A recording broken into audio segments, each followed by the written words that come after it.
Olá, começa agora mais um programa Cidadania na TV Senado. Eu sou o Sérgio e hoje falaremos sobre os índices de analfabetismo infantil aumentados em razão da pandemia do coronavírus. Como fazer para que as crianças dessa faixa dos 6 e 7 anos de idade, principalmente, recuperem o tempo perdido e superem as dificuldades encontradas. O nosso convidado de hoje é Gabriel Corrêa, líder de políticas educacionais da organização Todos pela Educação. Bem-vindo, Gabriel. Olá, Sérgio, todos que nos escutam e nos assistem, obrigado pelo convite aqui no Cidadania para a gente falar de alfabetização, um tema tão importante no atual momento. Obrigado. Para a gente começar então, segundo pesquisas, foi visto que houve um aumento na taxa de analfabetismo infantil dessa faixa que eu comentei, principalmente dos 6 e 7 anos de idade, um aumento mais significativo entre as crianças brancas, 88%, contra 69% de crianças pretas e 52% de crianças pardas. Foi o resultado da pesquisa. Qual que é a sua avaliação a respeito disso? Sérgio, então, o Todos pela Educação fez um estudo, recém-lançado, com dados oficiais do governo, dados do IBGE, que na pesquisa pergunta-se para os responsáveis das crianças se elas já sabem ler e escrever. E aí o que a gente percebe é um aumento muito alto durante a pandemia, ou seja, nos anos de 2020 e depois em 2021, do número de crianças brasileiras de 6 a 7 anos que não sabem ler e escrever, segundo seus responsáveis.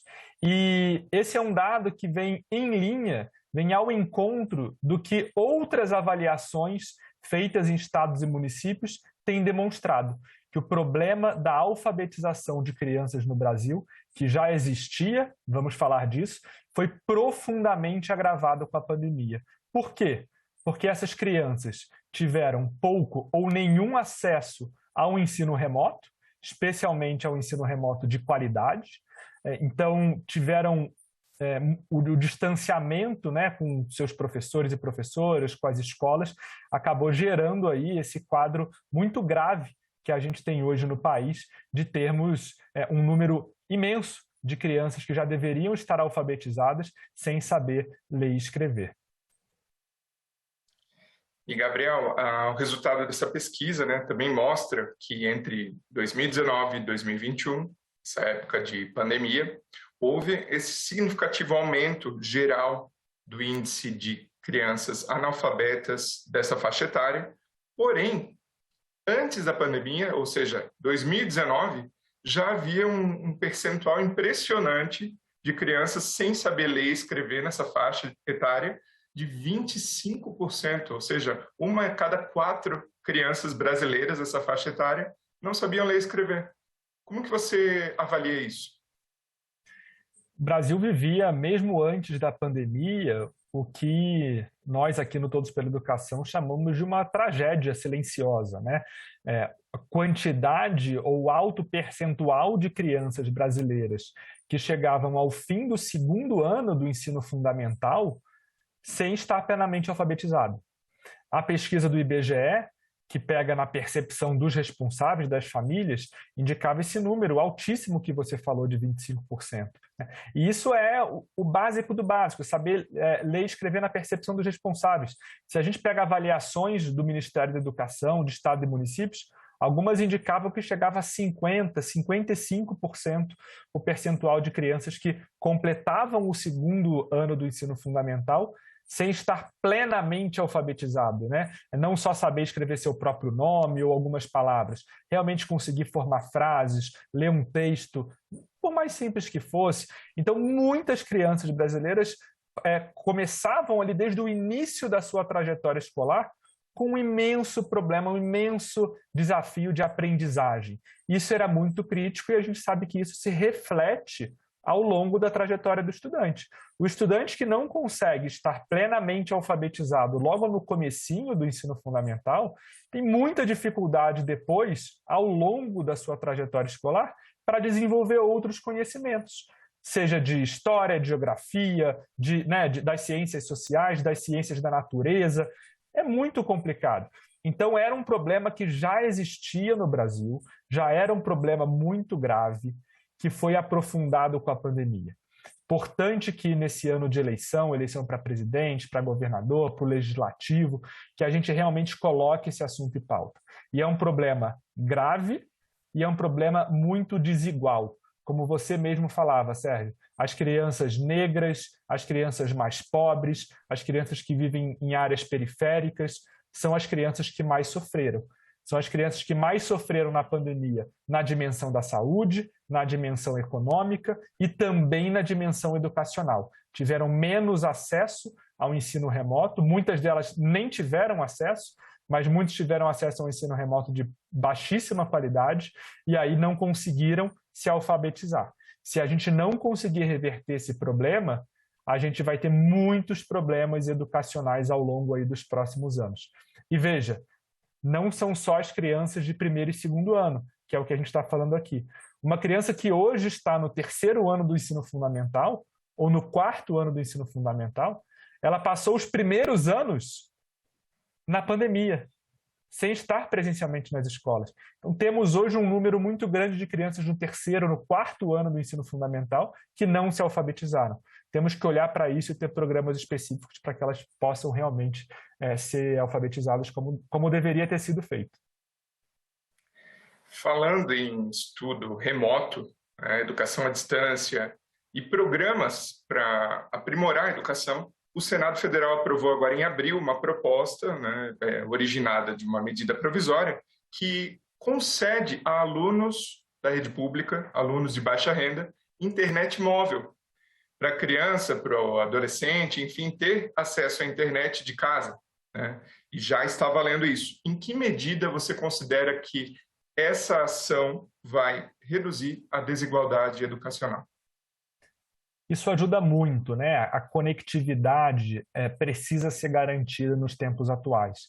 É claro que por conta da pandemia a gente teve essa demanda emergencial, né? E ninguém esperava a necessidade de uma hora para outra a escola ir para a casa dos alunos, né?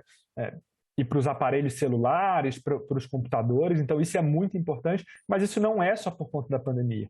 A promoção da inclusão digital é fundamental para o século XXI. É claro que só garantir conexão não basta.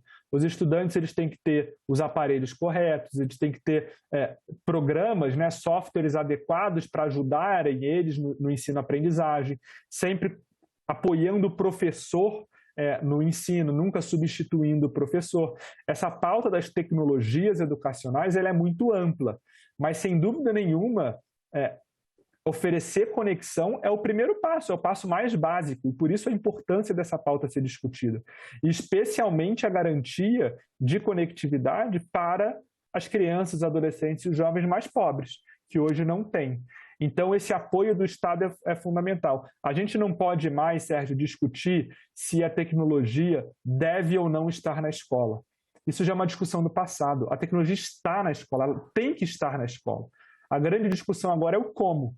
Como garantir que ela esteja e como ela é utilizada da melhor forma possível, para os alunos aprenderem melhor, para os alunos, inclusive, aprenderem competências que a gente chama de competências digitais, que são muito importantes nesse momento, aprender linguagem de programação, por exemplo. A gente sabe que o quão distante ainda estamos disso, mas sabemos que temos que avançar nesse caminho.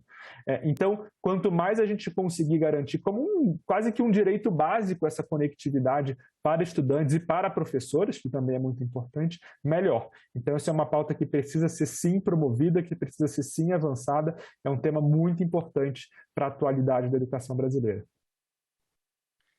Falando agora sobre um período que se aproxima aí de pós-pandemia, qual que você considera que seria uma estratégia adequada para, de certa forma, recuperar o tempo perdido com esses alunos, que você até comentou? Às vezes o aluno está no terceiro, no quarto ano do ensino básico, né? E ele também teve a primeira fase ali do ensino fundamental, do ensino básico, comprometido. Qual que seria uma estratégia boa para a gente recuperar esse tempo perdido desses alunos? Olha, eu acho que quando a gente fala de estratégia para enfrentar esses efeitos tão fortes que a pandemia teve e trouxe para a educação, eu vou destacar aqui 3 grandes pontos que essa estratégia precisa ter, que, a nosso ver, no Todos pela Educação, são fundamentais para uma estratégia de enfrentamento. O primeiro ponto é o combate à evasão escolar. O que é isso? É garantir que o estudante esteja na escola, esteja frequentando a escola. Infelizmente, com a pandemia e com tanto tempo de escolas fechadas que o Brasil viveu por conta de um descontrole da pandemia, muitos estudantes se desengajaram e por problemas, inclusive, sociais e econômicos, saíram da escola. Estão hoje ajudando suas famílias na complementação da renda, por exemplo. Então, é fundamental que o sistema educacional, ou seja, as escolas e as secretarias de educação, tenham programas de combate à evasão, do que a gente chama de busca ativa, e ativamente vão atrás desses alunos, desses estudantes, para que eles retornem e estejam na escola. Esse é um primeiro ponto importante da estratégia. Se a gente não fizer isso, corremos o risco de trabalhar com estudantes que voltaram, mas deixar muitos adolescentes e jovens, especialmente, para trás, fora do sistema educacional. Segundo ponto fundamental, pouco se debate ainda sobre isso, especialmente antes da pandemia, era um tema pouco debatido, que é o tema da saúde mental de profissionais e estudantes. A pandemia agravou muito esse quadro. Os profissionais da saúde, os profissionais da educação que estão no dia a dia escolar, estão retratando o quanto que a saúde mental de estudantes está prejudicada nesse retorno às atividades presenciais. Quadros de muita ansiedade, quadros de depressão, quadros de violência, quadros de dificuldade de interação social entre estudantes e professores. Isso precisa ser trabalhado, isso precisa ser tratado. A gente não vai conseguir avançar na aprendizagem dos alunos e nessa recuperação do que foi perdido se a gente não tiver um cuidado muito especial com a saúde mental, especialmente nesse momento. Esse é o segundo eixo, o segundo pilar aqui do que eu estou propondo para essa estratégia. E o terceiro pilar, que reforçamos sempre muito aqui no Todos pela Educação, é a recuperação das aprendizagens, ou a recomposição das aprendizagens. Falávamos há pouco, Sérgio, o quanto que o ensino remoto não deu conta de mitigar esses efeitos. O quanto que os estudantes estão sofrendo e quanto que eles sofreram na pandemia e não conseguiram aprender o que deveria ser aprendido. Porque a gente sabe que, especialmente na educação básica, o elemento presencial é muito importante.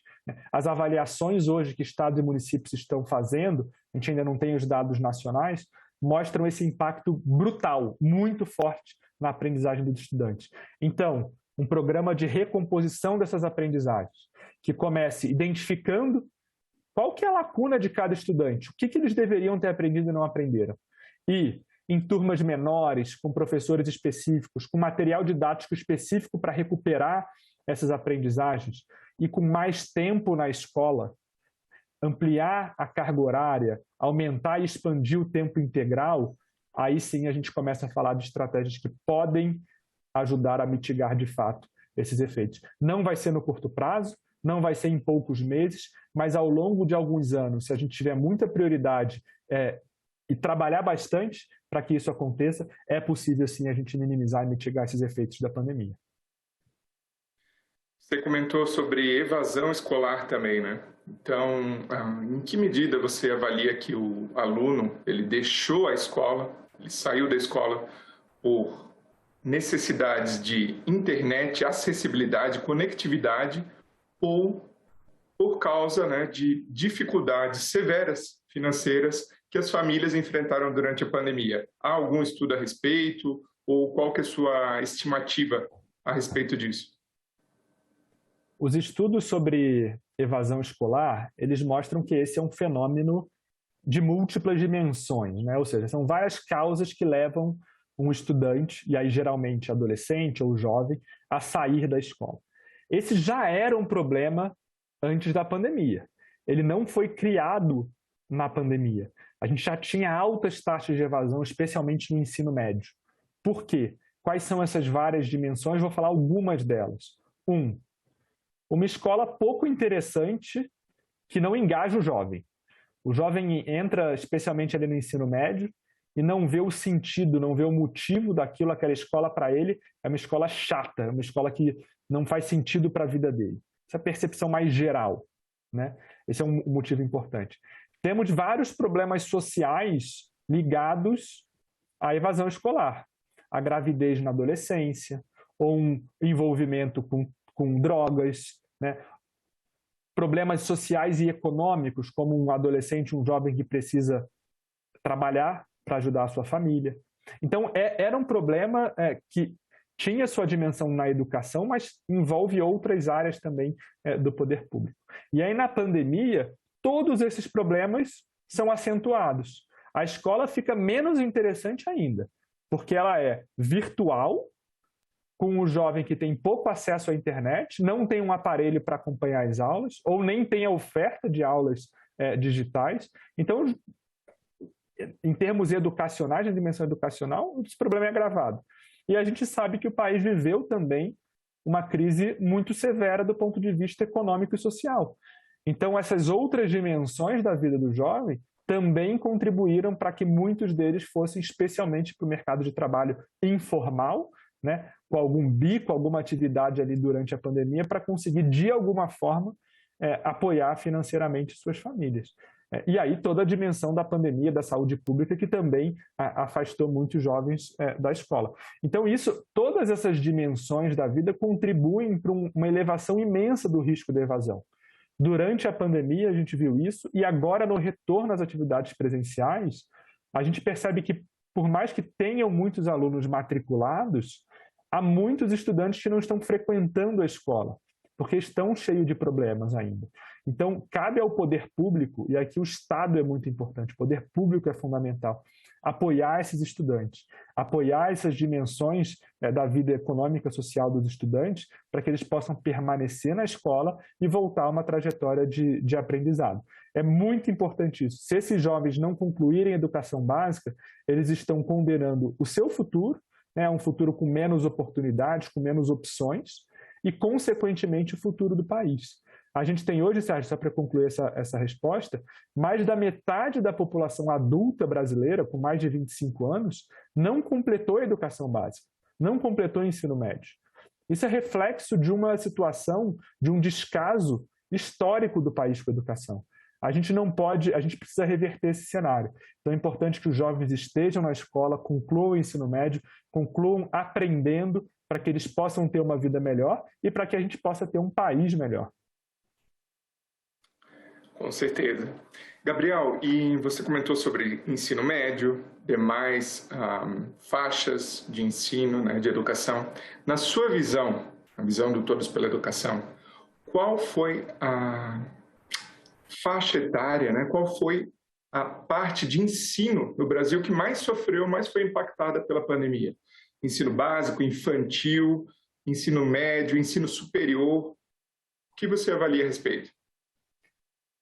É difícil falar isso no Brasil, porque o ensino remoto ele não foi muito bem implementado. O que eu quero dizer com isso? Se todos os estudantes tivessem tido um ensino remoto de boa qualidade, a gente sabe que já teríamos problemas de aprendizagem, porque o ensino remoto não substitui o presencial. Mas se todo mundo tivesse tido o ensino remoto de qualidade, o esperado seria que os alunos mais novos eles fossem os mais prejudicados. Por quê? Porque o estudante mais novo, no começo ali do ensino fundamental, com 6, 7, 8 anos de idade, tem muita dificuldade de ficar atrás de uma tela, assistir uma aula de forma virtual, né? Aprender, se alfabetizar à distância, é realmente um período muito crítico e não à toa os indicadores têm mostrado isso. Agora, se a gente for elencar um grupo que mais sofreu, eu não elencaria por etapa de ensino, eu elencaria os estudantes mais pobres do Brasil. Esses estudantes sofreram muito e a gente parece que ainda nem tem a dimensão do quanto. Sofreram, de novo, do ponto de vista econômico-social, do ponto de vista da saúde pública, mas na educação tiveram praticamente nenhum acesso ao ensino remoto. Ah, mas a Secretaria de Educação ofereceu um aplicativo por celular para estudar. Sim, mas muitas vezes tem um celular na família em que o pai usa durante o dia para o trabalho e aí os filhos têm que dividir o celular à noite para estudar. Isso não funciona. O impacto foi muito grande. Os estudantes não conseguiram aprender, os estudantes mais pobres.